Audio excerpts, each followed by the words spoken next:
என் தங்கமே, கோடியில் ஒருவருக்கு மட்டும்தான் இந்த கருப்பனின் வாக்கினை கேட்கின்ற பாக்கியம் கிடைக்கும் என் பிள்ளையே. ஏனென்றால் என்னுடைய அருள் யாருக்கு கிடைத்திருக்கின்றதோ அவர்களால் மட்டும்தான் இந்த அப்பன் வாக்கினை கேட்க முடியும். அப்படியானால் இப்பொழுது நீ இந்த வாக்கினை கேட்டு கொண்டிருக்கிறாய் என்றால் உனக்கு இந்த கருப்பனினுடைய ஆசீர்வாதங்கள் முழுமையாக கிடைத்திருக்கிறது என்று அர்த்தம்.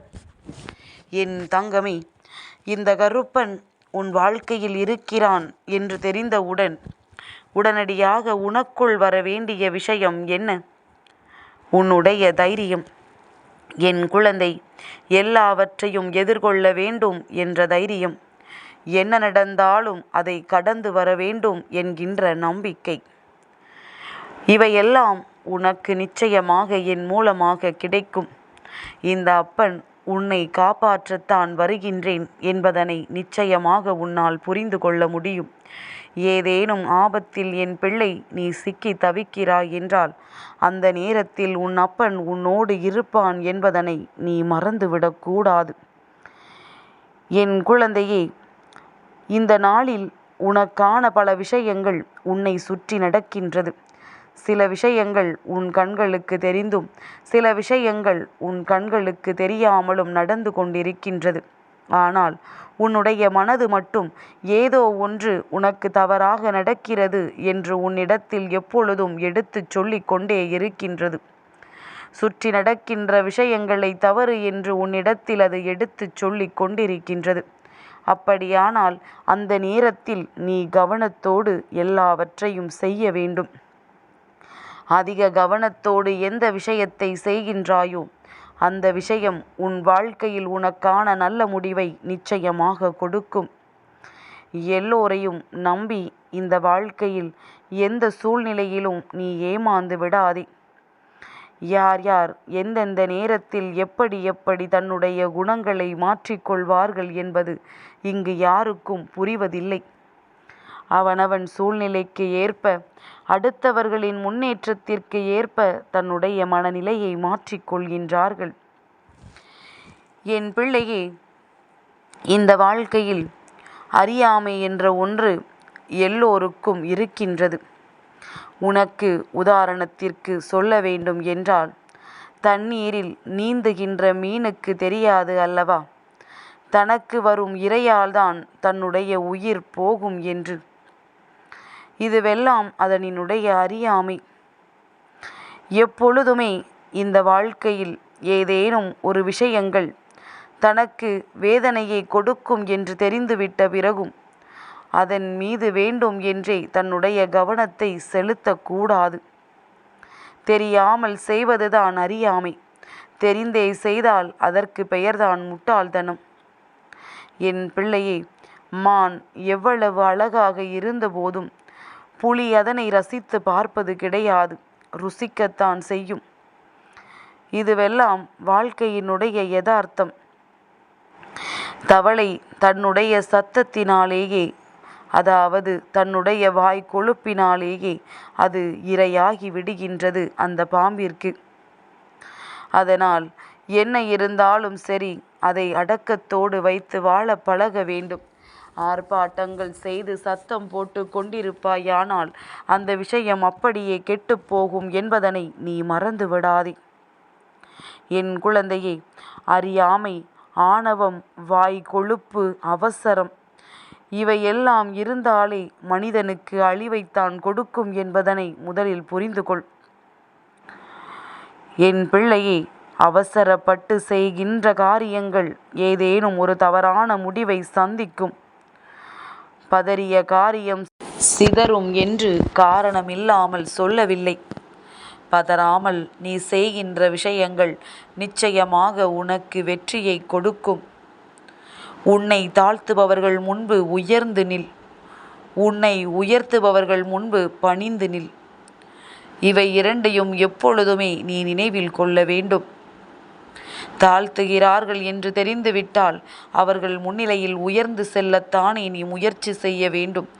ஒருவர் உன்னை உயர்த்தி பேசுகிறார், பாராட்டுகிறார் என்பதற்காக கர்வம் தலைக்கேறிவிடக்கூடாது. அந்த நேரத்தில்தான் நீ பணிந்து நிற்க வேண்டும் என்பதனை மறந்து விடாதே.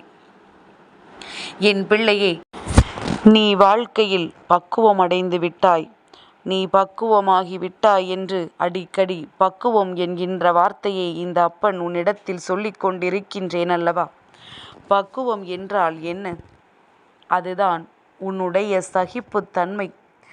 எல்லாவற்றையும் சகித்து கொண்டுதான் போக வேண்டும் என்று நினைக்கின்ற உன்னுடைய அந்த எண்ணம். ஏனென்றால் இந்த வாழ்க்கை உனக்கு கொடுத்த அனுபவங்கள் அதுதான்.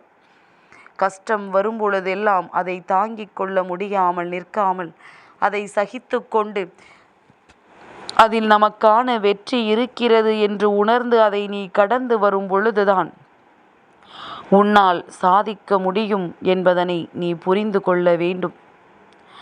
என் பிள்ளையே, எல்லாவற்றிற்கும் மேலாக இந்த வாழ்க்கையில் எல்லா நல்ல விஷயங்களும் உனக்கு நடந்து கொண்டே இருக்கின்றது. நீ சகித்து கொள்ள பழகிவிட்டால் வருகின்ற துன்பங்கள் கூட உன்னை நெருங்குவதற்கு பயப்படும்.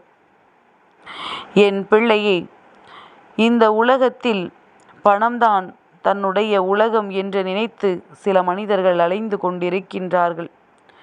அவர்களிடத்தில் நீ உரக்க ஒரு விஷயத்தை சொல். பூமியை தவிர வேறு எங்குமே இந்த பணம் செல்லுபடியாகாது என்று. அவர்கள் இதை ஒன்றையே வாழ்க்கையில் மிக பெரிய விஷயம் என்று எண்ணிக்கொண்டிருக்கின்றார்கள். உண்மை நிலவரம் என்னவென்று இன்னமும் அவர்களுக்கு புரியவில்லை. என் பிள்ளையே, நீ இந்த வாழ்க்கையில் தனிமையில் இருக்கிறாய் என்றால் நீ தேடிக்கொண்ட சாபம் கிடையாது அது. நீ உயிராக நேசித்தவர்கள் உனக்கு கொடுத்த வரம் அல்லவா? அவர்கள் உன்னை ஏமாற்றுவதனால் மட்டும்தான் இந்த நிலை உனக்கு வந்துவிட்டதாக நீ உணர்கின்றாய். அவர்கள் உன்னை ஏமாற்றவில்லை, நீதான் அவர்களிடத்தில் ஏமாந்து போயிருக்கின்றாய் என்பதனை முதலில் நீ புரிந்து கொள்ள வேண்டும். என் பிள்ளையே, இந்த வாழ்க்கையில் நீ ஒவ்வொரு முறையும் ஒவ்வொரு விதமான சூழ்நிலைகளையும் கஷ்டங்களையும் கடந்து வரும் பொழுதெல்லாம் இந்த கருப்பன் உன்னோடு தான் இருந்திருக்கின்றேன். அப்பன் உனக்கான வெற்றியினை உன்னிடத்தில் கொண்டு வந்து சேர்க்கத்தான் பாடுபட்டு கொண்டிருக்கின்றேன். தெய்வமே பாடுபட வேண்டிதான் நல்ல விஷயங்களை நமக்கு கொடுக்க வேண்டுமா என்று நீ சிந்திக்கலாம். என் பிள்ளையே, நான் உன்னோடு சேர்ந்துதான் உன்னுடைய கஷ்டங்களை அனுபவித்து கொண்டிருக்கின்றேன். வாழ்க்கை என்றால் இதையெல்லாம் படிப்படியாகத்தான் நீ கற்றுக்கொள்ள வேண்டும். தெய்வம் உடனடியாக உனக்கு தர முடியாமல் நிற்பது கிடையாது, தரக்கூடாது என்றுதான் ஒதுங்கி நிற்கின்றார்கள். அதிலிருந்து உனக்கு கிடைக்க வேண்டிய இந்த வாழ்க்கை பாடம் நிச்சயமாக உனக்கு கிடைக்கத்தான் வேண்டும். அப்படி கிடைத்தால் மட்டும்தான் உன்னால் எல்லாவற்றையும் எளிதாக புரிந்து கொள்ள முடியும். நீ யாரையாவது ஏமாற்றுகிறாய் என்றால் அவர்கள் ஏமாந்து விட்டதாக ஒரு நாளும் அர்த்தம் கிடையாது. உன்னை அளவுக்கு அதிகமாக அவர்கள் நம்பி இருக்கிறார்கள் என்று அர்த்தம். என் பிள்ளையே, உன்னை பார்த்து ஒருவர் ஒரு வார்த்தையை சொல்லும் பொழுது உன் மனது அதிகமாக காயப்படுகின்றது. ஆனால் அதே வார்த்தையை நீ மற்றவர்களை பார்த்து சொல்லும் பொழுதும் சற்றும் சிந்திக்காமல் சொல்லிவிடுகின்றாய். இந்த கருப்பன் இதை எதற்கு சொல்கிறேன் தெரியுமா? நீ பேசுகின்ற வார்த்தைகள் ஒவ்வொன்றுமே ஒருவருக்கு மனதில் மிகுந்த காயத்தை கொடுக்கும் என்பதனை முதலில் நீ மறந்து விடாதே. நீ பேசும் பொழுது இதே காயம் அவர்களுக்கும் ஏற்படுகிறது என்றால் நிச்சயமாக வாழ்நாள் முழுவதும் அவர்களால் இந்த கஷ்டத்தில் இருந்து மீண்டு வர முடியாது. தனக்கு ஒரு வேதனை வரும் பொழுது தன்னுடைய மனநிலை எப்படி இருந்ததோ அப்படித்தான் மற்றவர்களுக்கும் இருக்கும் என்பதனை நீ புரிந்து நடந்து கொள்ள வேண்டும். கருப்பனின் அன்பினை முழுமையாக பெற துடிக்கின்ற என் பிள்ளை, எப்பொழுதும் தைரியமாக நீ இருக்க வேண்டும். எல்லா செயல்களையும் தைரியத்தோடு செய்ய வேண்டும். யாரையும் ஏமாற்றக்கூடாது. ஏமாந்து நிற்பவர்களுக்கு ஆறுதலாக மாற வேண்டும்.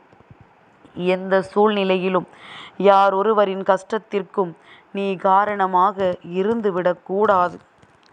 இதையெல்லாம் செய்துவிட்டாய் என்றால் என்றென்றைக்கும் இந்த கருப்பனின் அருள் உனக்கு கிடைத்து கொண்டே இருக்கும். என் தங்கமே, இந்த கருப்பனின் ஆசீர்வாதங்கள் என்றென்றைக்கும் உனக்கு முழுமையாக கிடைக்கும்.